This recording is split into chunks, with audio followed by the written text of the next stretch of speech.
What is your party and as a leader you are doing nowadays?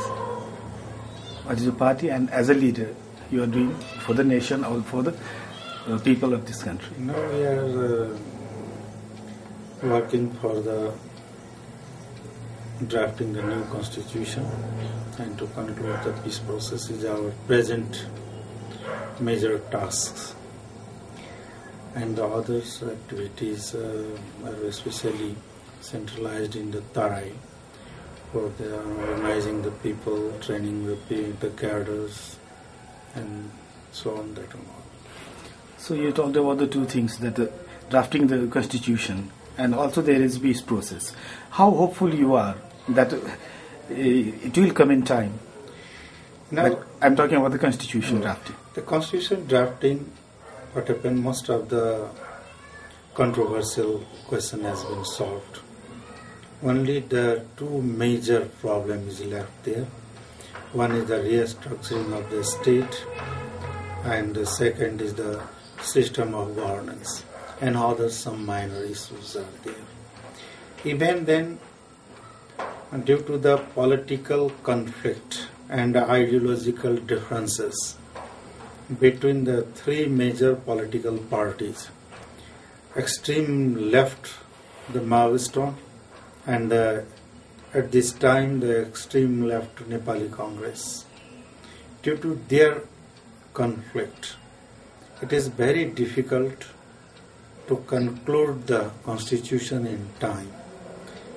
If they will be serious and responsible, and if they feel accountability of it, then only then it can be completed. But then also it is very difficult to complete the drafting the constitution within these 2 months what is left there. But now we need a high level political consensus and political understanding. Only then, by the political decision, we can conclude it, the constitution making process. If not, then it is very difficult to complete within the 2.5 months.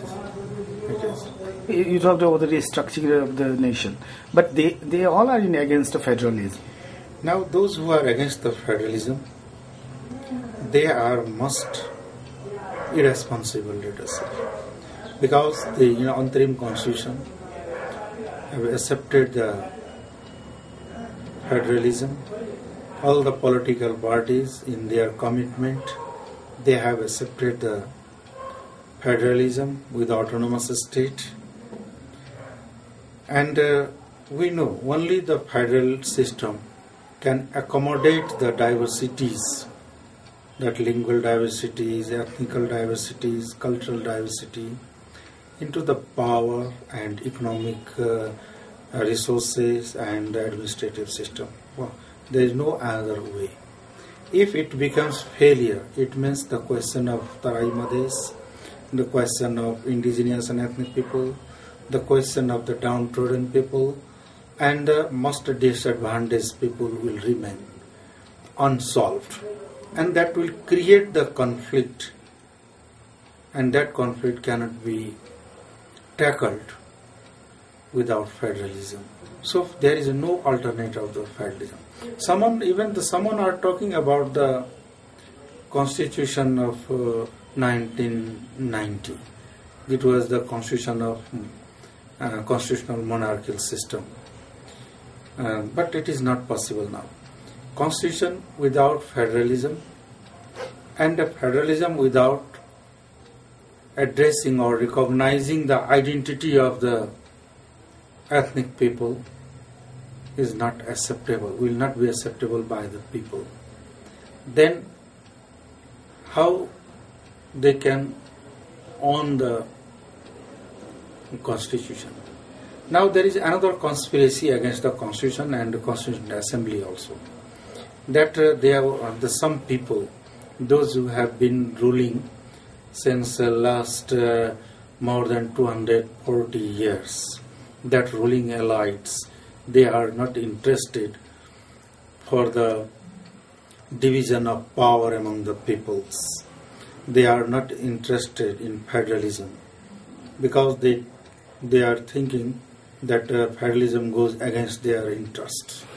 So they are telling that federalism is not possible. And why it is not possible, they don't have any answer, any reason, any logic. So you just talked about you accused major parties like Nepali Congress and UML and even Maoist also, I think, you accused. There are inter-party conflict in between them and the inter-party conflict also. And they are making extension of the Shia. And next time also they will try to do so. Otherwise it fails. Now so in that condition, what will happen? Now, first of all, what is the reason of extension of CA? Because people have given the mandate for only 2 years, and the extension is now up to 4 years. Now, what the party and the leaders have done in this time, and what they can do if it is extended? There is no any logic. So the extension is not possible because of the verdict of the Supreme Court. The directors of the Supreme Court is already instructed to the government that this is the last option. And if the government thinks about any matters against the Supreme Court, then there will be the violation of constitutional supremacy. If there will be the violation of constitutional supremacy, then the legitimacy of the government also will be under the question. No, you are saying that there is nothing possible to extend. In this condition, it is not possible to extend the CA. If the Supreme Court rethinks about it, only then it can open the door, but not forever, for a limited time. So it's up to the Supreme Court that if it is up to the it's Supreme allowed to Court, extend the date of 3, then it's okay. Otherwise, there will be fresh election. Yeah. There should be fresh election of what? The constitution. On which constitution? In this interim constitution, it is written that constitution elects. There will be the constitution assembly elected by the people and will draft the final constitution. So what do you mean that if that fails, this means interim constitution will become failure, and the system will be failure. There will be the question of legitimacy of the government, legitimacy of the president, legitimacy of the constitutional bodies. There will be the question. Will not it return back to the 1990 constitution? It is impossible, because the history, the wheel of history will never turn back. It moves onward, and the time has changed. You are talking about the sentimental things, but it's legally. Like any country. Suppose, is it possible Rana resigned to come to the power again? Is it possible the panchayat will be reinstated again? So, okay. Is it possible? So how? If it is, what happened? The development, when it moves out, So, that will become the historical past. So it cannot be repeated. If someone may try to repeat it, but then the people will revolt, and there will be the revolution. So as an experienced leader, what is your vision? What will happen if it fails to bring a constitution? If the Constitution Assembly made failure, it will not fail itself. If the 3 political leaders, the Constituent Assembly is not, if it is not in favor only their interest, then they will try to fail it. If it becomes failure, then there will be the political uncertainty, instability, and there will be the great question of legitimacy of the system also. Then system may collapse. If the system will collapse, then the nation may be declared as a failure state. In simple language, for the public, for the general public, what will happen actually? What will what's the general people think about that? What will happen, if that is another question? First of all, we have to make the constitution in time. Peace process should be completed in time, and people have to get peace and constitution within the remaining time.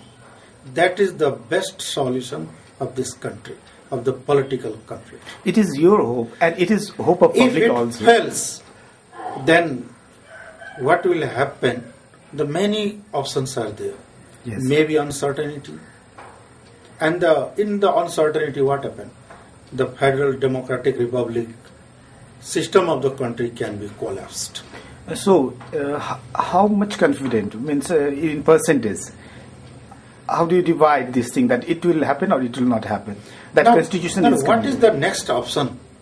No, if those who are interested to make the Constituent Assembly failure without declaring the Constitution, what they have they any options? No. After that, what they will do? There is no answer. Then, to make the Constitution is certain. This is a certainty that the country will take a course. But after the failure of CA, without drafting the Constitution, what course the country will take, no one can say it. So all the process is not possible in the scheduled time.